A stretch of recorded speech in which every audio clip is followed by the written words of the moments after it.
I'll buy you a new boot. Don't you worry. Well, it wasn't much of a kick. So go and ask me your questions first before I pontificate about my appearance on Bill Maher last Friday. You loved this tweet. Someone said, imagine a Smurf on speed, vomiting out an endless stream of right-wing dog whistles, straw men, and lies, only to coil up in a fetal position and whine about censorship and cancel culture every time he's called out on his bull. And you've got a pretty good picture. And you just said angry chipmunk defined.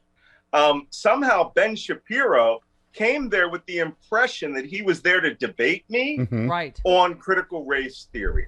I came as a panelist, which means, as you know, I'm a regular on the show. I guess I've been on now total of 5 times. And he, I come and I just discuss whatever the panel is discussing du jour. Right. So we're prepped on a lot of issues, a lot of questions. I don't really know who Ben Shapiro is. I don't watch his show. I know that, some people told me that he was the Republicans' intellectual. Yeah. And that, he was their big debate guy. But I do recall him from one very important incident that happened. I guess it was, 2, actually. The first one was when a gentleman named Andrew Neil from the BBC, who, if any of you follow the BBC, I have been on the BBC. I've been on Hard Talk, which is without a question the most difficult talk show in the world. They pull no punches on that show. Yeah. He was not on that show. But Andrew Neil is a hardcore British conservative. I mean, he's from the Margaret Thatcher school, Ronald Reagan school of geopolitics. And Ben Shapiro went on his show to discuss his book, I guess, about, liberals being fascist and whatever he writes about. I don't really know. I don't really care. And so Andrew Neil really just asked him very simple, straight, journalistic pointed questions. Go watch the video. Just put Ben Shapiro BBC interview. And he gets upset with being asked just general questions by a hardcore conservative. And he throws his mic off and says, well, you're just a liberal. I'm done with you. And storms out like a Smurf. Yeah. Right? That's all I really knew about him. That and the WAP controversy of the Cardi B song and Megan Thee Stallion song, where he read the lyrics to this extremely naughty video on air. I believe we have that actually. Yeah. And got ripped to shreds. Yeah. Yeah. Oh, it's I was just going to say none of us will ever want to get laid again, but okay, go ahead. Here are some of the lyrics. You ready? Whores in this house. There's some whores in this house. There's some whores in this house. There's some whores in this house. Hold up. I said certified freak 7 days a week. Wet ass P-word. Wow, that's I didn't think that could not be hot, but it's not hot. Okay. Right. This is their intellectual. Yeah. Well, you said I define you were talking about autocracy. You said I define autocracy. It's not someone on Twitter calling you bad names. The Western world was teetering on the edge of an axis of autocrats under Trump and Putin. You can't ignore an insurrection to install a dictator and say it's actually avocado toast liberalism.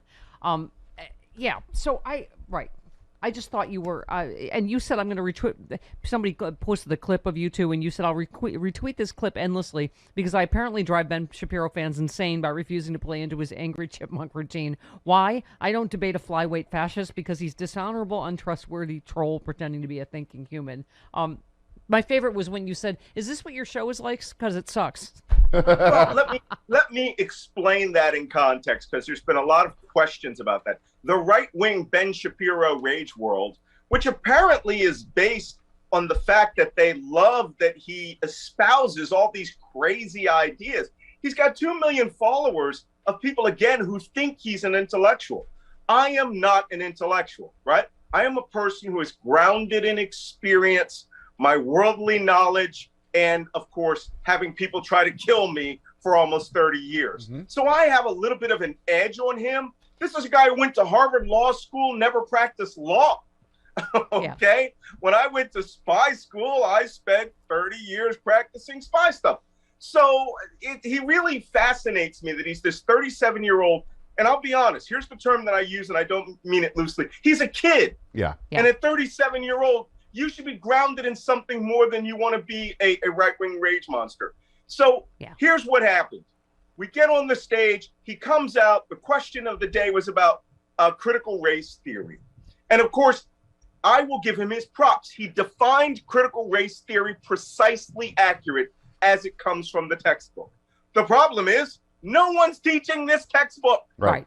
Except in critical law school, race theory is a made-up controversy in their mind. Thank you. Sort of like WAP. So it just absolutely fascinated me. It's a made-up theory in my life. Saying all these things.